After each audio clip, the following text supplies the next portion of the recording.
Okay, good afternoon, everyone. Thank you for braving the summer heat and joining us here at the New America Foundation. I especially want to welcome our C-SPAN audience. C-SPAN's recording our event today. I think it's an important topic for a broader American audience to engage in, and I think by the end of the session, I think you will as well. My name is Patrick Doherty. I help run the National Security Studies program here. I run the grand strategy initiative called the Smart Strategy Initiative here at the New America Foundation. And, you know, National Security Studies here at New America does what we think few other programs do. That is to bring new streams of timely, accurate, and integrated data analysis to the big strategic questions facing the United States. We're focused, as I am, on grand strategy, but also critical regions, South Asia, Middle East, and then a critical issue that needs a lot more data analysis, discussion, deliberation, counterterrorism space. We're really blessed with two great counterterrorism researchers, Steve Carle and Peter Bergen, on our staff, and we've got an extraordinary team here, and this event is coming out of that space and that desire for more debate, more discussion in the United States about the nature of the threat and our responses to it. And so it's on that theme that we're especially glad to have Glenn Carle, author of the new book, The Interrogator and Education. I think it's available outside and on good independent booksellers around the country. Put in the plug. In The Interrogator, Glenn affords us the opportunity to see inside the intelligence machine in those troubling early years right after the attacks on 9/11. Well, I'll let Glenn tell his story. A quick scan of the headlines in counterterrorism today show that it is questionable as to how much we have learned the hard lessons that Glenn and his colleagues in the intelligence community lived on a day-to-day basis. Today we see reports of secret interrogation facilities in Somalia, detainees held for months aboard naval vessels in international waters before releasing their prisoners into the judicial system. And of course, the Guantanamo and Bagram facilities are still open for business. What is important about Glenn's book, however, is the insight into the bureaucratic impacts of the decisions taken by the president and vice president to take the gloves off. Glenn not only talks about the flaws in the intelligence case built up around his detainee, but how the system failed to stand up for basic principles in the face of concerted civilian political leadership. These are but a few of the important lessons that we can take away from Glenn's compelling new book. So let me introduce him briefly so he can tell you himself. So Glenn Carle logged 33 years of service at the CIA, and he's cut of the old school mold, cloth, with a bachelor's degree from Harvard and a master's degree from SAIS at Johns Hopkins. He cut his teeth on the Sandinistas, but spent most of his career working in counterterrorism, as he was doing from 1997 to 2001 in Afghanistan, when he was rapidly reassigned to the interrogation of a high-value detainee, which is the subject of this book.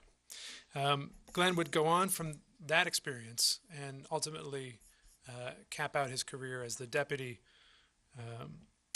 National Intelligence Officer for transnational threats at the National Intelligence Council, which is the pinnacle of our national intelligence community.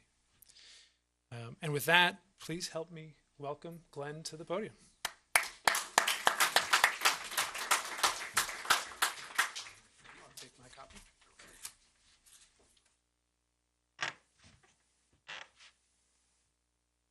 Good afternoon. Well into my involvement in the interrogation of an al-Qaeda detainee whom I call in the book captus. I'm not allowed to name him, so I chose the word that means prisoner in Latin. Weeks into my involvement, he and I were sent to the CIA's most severe interrogation facility, what I call Hotel California, but what numbers of you, if you read the book, will probably give another name, which is the name that it had actually in the agency and to the public now. And I found myself, or found us, really in a moonscape with no trees and rocks and desolate horizon that was uneven and hilly all around inside the facility.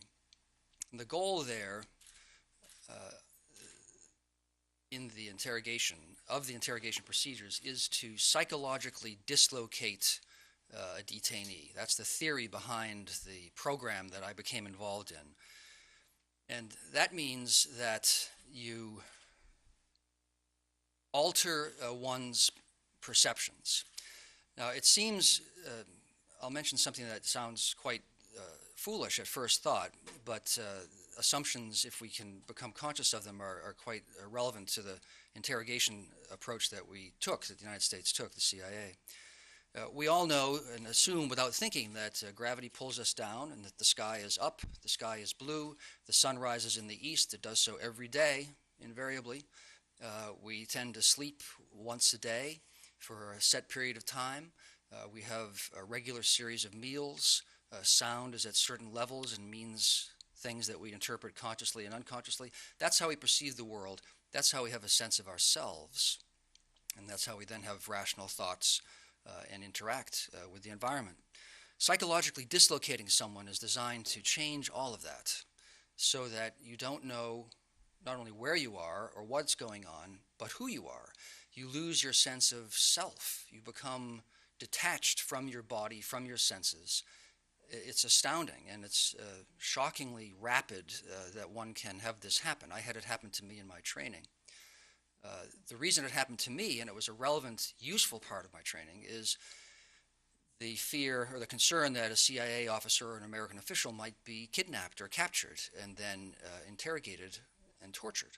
So there are methods of coping with these psychological dislocations that occur that can help you survive. And that's what we were trained in. That's very useful. In a strange transmogrification, the approaches that we were taught to cope with were then presented to the United States government, the CIA, and the military as successful measures, means of extracting information. The origins of these measures were two. Some of us are old enough to remember, and all of us probably have studied at least, the scandal, supposed scandal during the Korean War, that our GIs who were captured often signed confessions. How could these patriotic Americans do this? This was where they were traitors. This was wrong. What happened?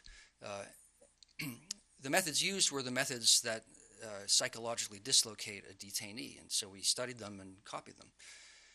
Those measures were based upon the measures of the NKVD, the Soviet intelligence service, during the show trials against Jewish dissidents, not even dissidents, but Jewish intellectuals in the 1930s.